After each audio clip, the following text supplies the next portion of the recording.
We are very pleased to be here with everyone because to fight auto theft, we all need to work together.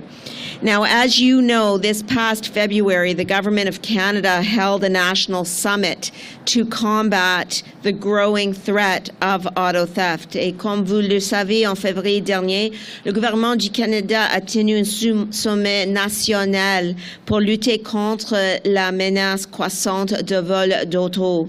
We brought together at that summit federal and provincial ministers, mayors, industry leaders, law enforcement, and vehicle manufacturers, in fact, to find solutions.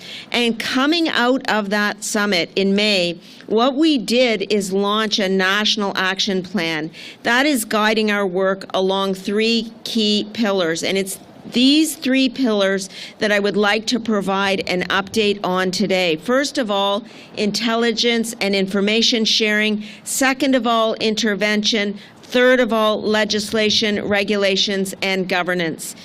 Today, this update is going to be about the progress that we have made. Aujourd'hui, je suis ici pour parler des progrès qu'on a réalisés avec ces trois piliers.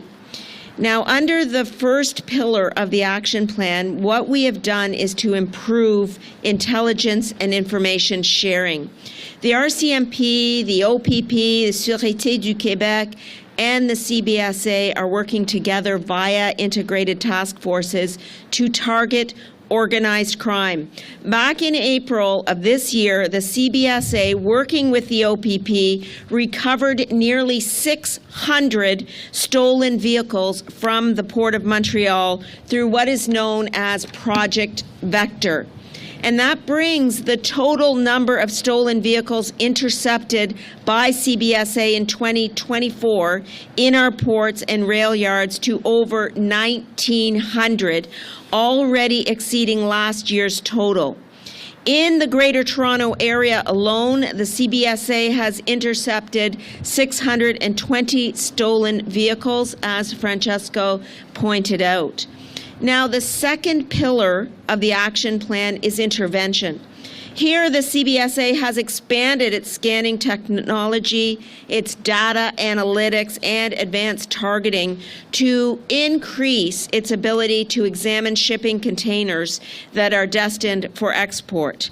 The CBSA has also established a 24/7 central point of contact for police to coordinate requests to locate vehicles that may be tracked to a port.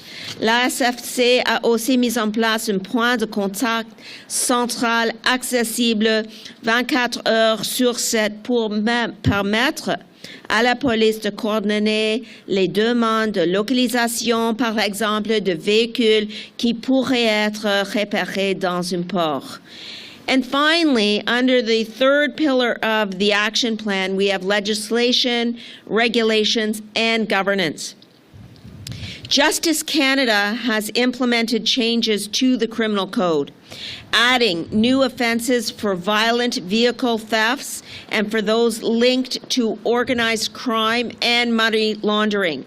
Under that third pillar, Transport Canada will also play a key role in ensuring that new vehicles meet the most robust anti-theft and immobilization standards. All vehicles imported into or made in Canada must already comply with rigorous safety standards. But we have more work to do together. And that is why we have held consultations to update the Canadian motor vehicle safety standards to help prevent cars from being stolen in the first place.